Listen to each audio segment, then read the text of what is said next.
박근혜 대통령의 중동 4개국 순방은 새해 들어 첫 해외 방문인데요. 정치적, 경제적으로 어떤 효과를 기대할 수 있는지 살펴보겠습니다. 네, 두 분을 모셨습니다. 대외경제정책연구원 이권영 아중동 팀장, 그리고 아산정책연구원의 장지양 중동연구센터장입니다. 안녕하세요. 네, 안녕하세요. 네, 안녕하세요. 집권 3년 차를 맞은 박근혜 대통령이 첫 해외 순방지로 이 중동 4개국을 선택했는데요. 어떤 의미가 있겠습니까? 네, 가장 중요한 것은 국정 과제로서 경제 살리기에 초점을 맞춘 순방이라고 생각을 합니다. 네, 정부는 작년부터 경제혁신 3개년 계획을 추진하고 있는데요. 네. 그중에서 가장 중요한 전략이 바로 역동적인 혁신 경제라고 생각이 됩니다. 근데 거기서 가장 또 중요한 정책이 창조경제를 구현하고 그다음에 해외 진출을 촉진한다라는 것이 될 텐데요. 이번 순방을 통해서 중동 산유국들과 창조경제와 관련된 산업을 같이 협력을 취하고 그다음에 국내 중소 중견 기업이 중동 진출을 강화하면서 그다음에 해외 일자리를 창출하게 된다면 그만큼 중동 나라들과의 협력이 강화될 것이라고 생각을 합니다. 예. 4개국이 지금 중동이 불안하다는 분도 많은데 이번에 순방하게 된 4개국은 어떤 기준에 따라 선정이 된 걸까요? 그러니까 지금 이권영 박사님 말씀하신 것처럼 지금 중동은 우리나라에서 원유의 80% 그리고 해외 수주의 50% 이상을 차지하는 굉장히 중요한 곳이거든요. 근데 이 지금 방문하시는 아랍 산유 왕정 4개국이 그 대부분을 차지하고 있습니다.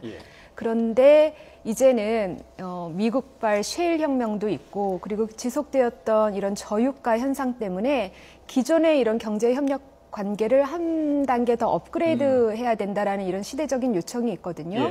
그래서 지금이 굉장히 여러 가지 면에서 방문을 해야 된 적절한 시기라고 생각을 합니다. 네. 그런데 이제 많은 분들이 중동하면 상당한 정세 불안을 좀 떠올리고 최근에 이제 이슬람 급진 무장 세력 IS가 상당히 이제 비판을 받고 있는 시기이기 때문에 이런 점 때문에 좀 민감하게 보는 분들도 있는 것 같아요. 그런 것과는 좀 무관한 국가라고 볼 수 있을까요? 무관하다고도 볼 수 있고 관계가 있다가도 볼 수 있는데요. 그러니까 테러 공격 측면에서는 굉장히 안전한 곳입니다. 하지만 이 4개국 모두가 지금 반 IS 격퇴전에서 열심히 공습전에 참여를 하고 있거든요. 그러니까 우리가 이제 방문을 해서 당연히 경제적인 협력 관계가 가장 중요하겠지만 동시에 그들의 가장 큰 문제점인 이 IS 격퇴전에 대한 우리의 그러니까 뭐 동참의 의지를 정확히 표명을 해주는 것도 향후 더 나은 그러니까 경제 파트너십 구축에 있어서도 굉장히 중요한 문제라고 생각을 합니다. IS 이야기가 나와서 좀 더 이야기를 나눠볼 텐데요. 사실 지난번에 아베 일본 총리가 중동을 순방할 때 IS에서 일본이 참수를 하지 않았습니까? 그리고 뭐 아베 총리 때문이다 이런 말도 했는데 이번에 중동을 박 대통령이 순방할 때 혹시 그런 불상사가 없을까 이렇게 우려하는 분도 있는 것 같은데 어떻게 보시는지요? 네, 이번 순방 같은 경우는 주요 목적이 경제 협력의 다각화에 초점을 맞추고 있기 때문에 IS에 대한 어떤 자극적인 것은 나오지 않을 것이라고 생각을 합니다. 그래서 지난번과 같은 불상사는 이루어질 것 같지는 않은데요. 하지만 이번 방문을 통해서 우리나라도 이슬람 문화 또 이슬람 국가와 같이 협력할 수 있는 자세가 돼 있고 확대하고 싶다라는 것을 그런 메시지를 좀 주는 것이 좀 필요하다라고 생각이 되고요. 또 우리나라가 이번에 순방하는 것이 일방적인 경제 협력 관계가 아니라 중동 국가들과 같이 양방에서 서로 유익한 차원의 경제 협력이라는 점을 좀 더 강조할 필요가 있다라고 생각을 합니다. 이런 점도 좀 궁금합니다. 이슬람 국가, 특히 이제 사우디 관련해서 그런 기사를 많이 봤던 기억이 있는데요. 여성 인권이 상당히 좀 낙후된 국가잖아요. 맞습니다. 여성 대통령이 방문을 딱 했을 때 어떤 효과가 있을까요? 흔히 이제 남성 지도자가 아니라 여성 지도자가 갔을 때 오히려 굉장히 그러니까 행보에 불편함이 있지 않을까라는 우려를 하는데요. 사실은 정반대입니다. 왜냐하면 이런 굉장히 보수적이고 남성 지배적인 아랍 산유 왕정에서 외국 여성은 흔히 제3의 성이라고 하거든요. 즉, 이 흔히 다른 외국 남성 지도자들이 못 가는 이런 여자 대학교나 여성들 미팅에도 갈 수가 있고 또 동시에 이 왕실 내의 남성 지도자들이 뭐 주선하는 모임에는 당연히 더 갈 수가 있고요. 그래서 제가 생각할 때 박 대통령의 방문은 오히려 이 국가 전체의 온전한 환영을 즉 여성 국민들까지 여자 국민들까지도 온전하게 다 환영을 해줄 수 있는 굉장히 좋은 기회라고 생각합니다. 그곳의 여성들에게도 좀 전하는 메시지가 있겠죠? 그럼요. 예. 굉장히 환영을 할 겁니다. 예. 아직까지도 굉장히 전통적이고 보수적인 문화가 지배적이지만 네. 그건 여성들도 사실 그런 것을 좀 타개하고 싶어 하거든요. 그랬을 때 네. 여성들의 그래도 아무래도 뭐 우리나라 비교해 보자면은 좀 더 보수적으로 접근하는 게 이슬람 문화권 아니겠습니까? 여성들에게 특히 히잡이나 뭐 예. 최근에는 뭐 망토라고 해요? 아바야라고 하나요? 네, 망토를 써야 되는 게 아니냐. 네네. 그래서 지난번에 미셸 오바마 예. 미 대통령 그 부인이 갔을 때도 뭐 히잡을 쓰지 않아서 논란이 좀 논란이 있었죠. 좀 있지 않았습니까? 예. 그럼 네네. 이번에 어떻게 되는 걸까요?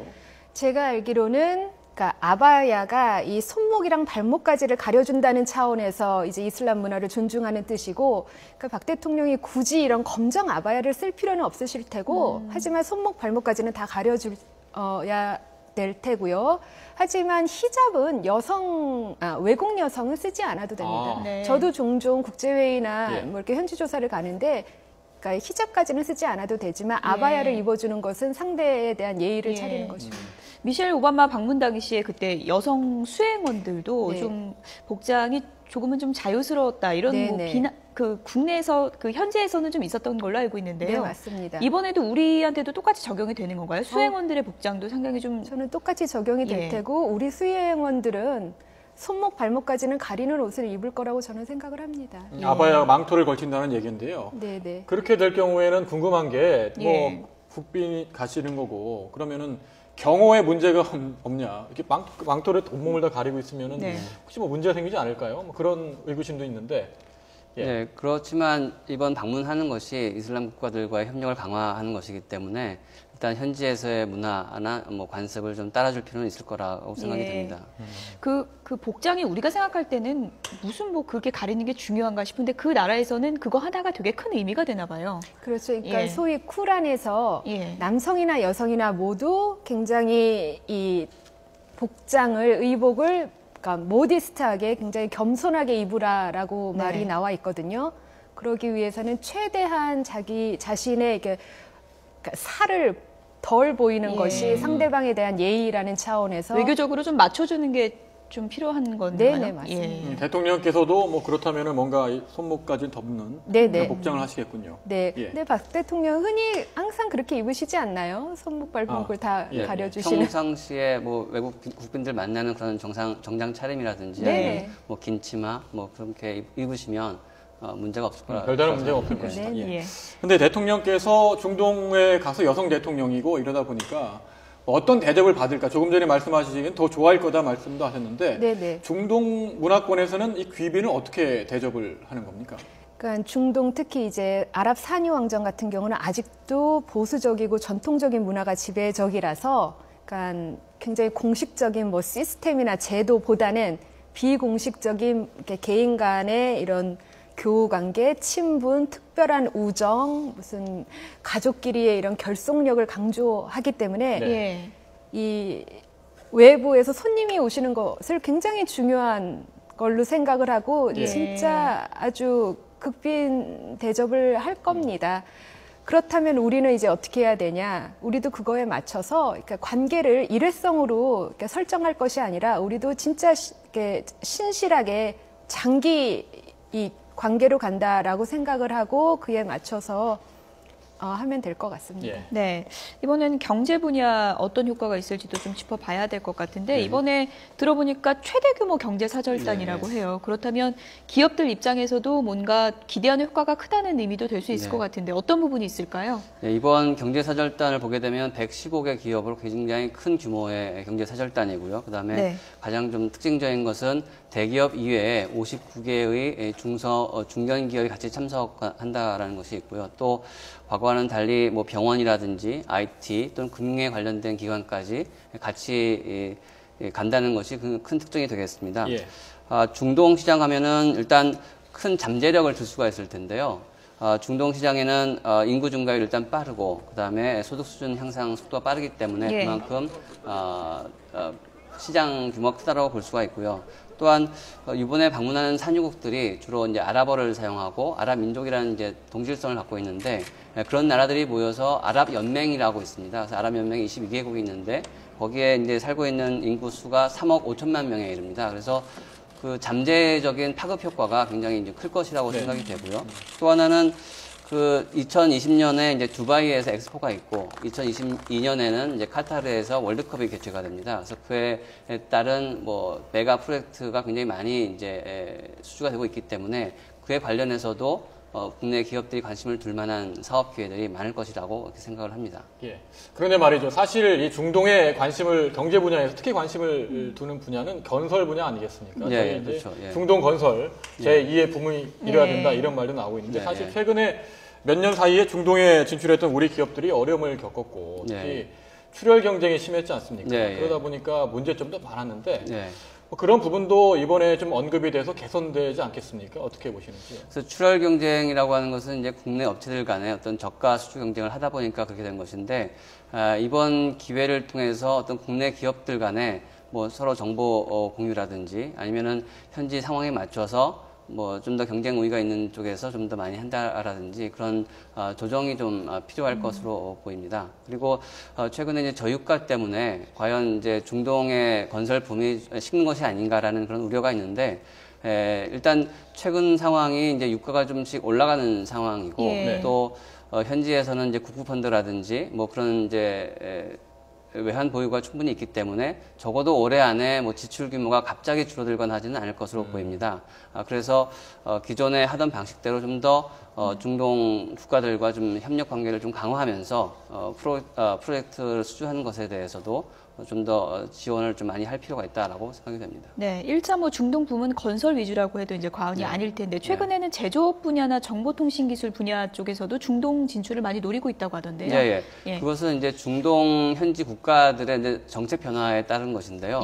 이제 앞으로 이제 포스트 오일 시대를 대비해서 중동 국가들도 이제 산업 다각화 또는 경제 다각화를 추진하고 있습니다. 그래서 석유 관련된 산업 이외에 뭐 제조업 분야라든지 뭐 IT, 의료, 뭐 관광, 물류 뭐 그런 쪽으로 분야를 넓혀가고 있습니다. 그래서 아까 말씀드렸던 것처럼 뭐 금융이라든지 IT 관련된 기업들이 같이 동참하는 이유도 바로 거기에 있고요. 그래서 또한 이제 중동 국가들은 이제 민간 부분을 좀 확대하고 민간 부분에서의 일자리를 좀 창출하려고 노력을 하고 있는데 그런 점에서 이제 우리나라의 발전 경험이라든지 국내 기업들의 어떤 경험이나 전략 그런 것들을 좀 배우고 싶어 합니다. 그래서 이번 이제 방문이라고 하는 것이 일방적인 관계가 아니라 양쪽에서 다 이익을 볼 수 있는 그런 관계라고 생각을 합니다. 많은 기업들이 이번에 대통령을 따라가는데 해외 진출, 특히 중동 지역에 진출하기 위해서는 문화적 차이가 크니까 주의해야 될 점도 많을 것 같습니다. 어떤 점에 특히 관심을 가져야 할까요?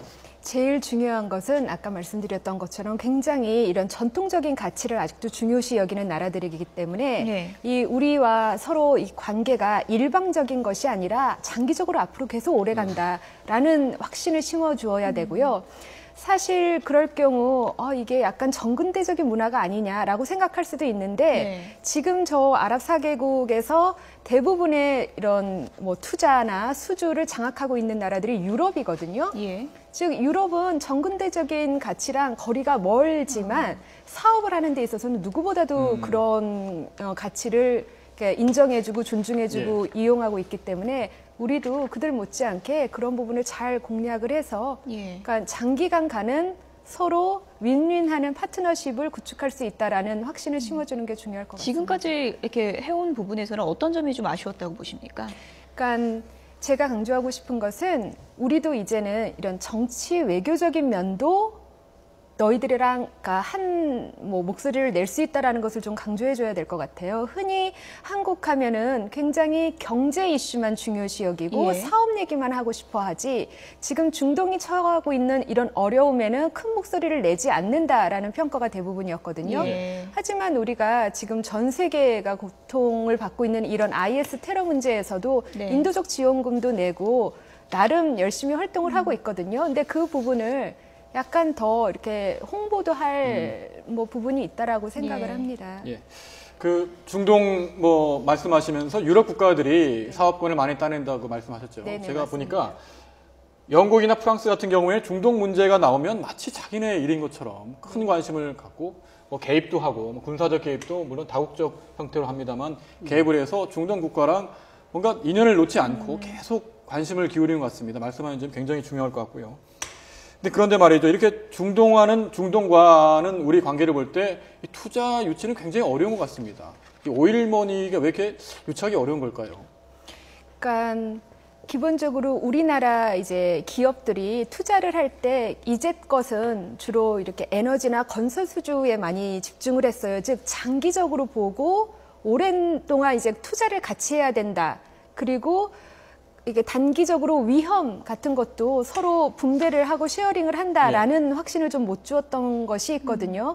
근데 이제는 우리도 롱텀으로 보고 같이 리스크 쉐어링도 한다라는 것을 이제 그들에게 이제 뭐 확실히 인식을 심어줘야 된다라고 생각합니다. 네. 요즘 많이 나오는 얘기가 우리의 기술과 그들의 자본을 가지고 제3세계에 투자를 하겠다라는 얘기가 나오고 있거든요. 그것도 굉장히 좋은 니치인 것 같습니다. 장기적인 안목으로 좀 봐야 된다고 이제 말씀을 해주셨는데 네. 우리 기업 입장에서 이번 순방이 좀 중동 진출에 어느 정도 가시적인 효과가 좀 있을 거라고 보십니까? 네, 저는 충분히 있을 거라고 생각이 되는데요.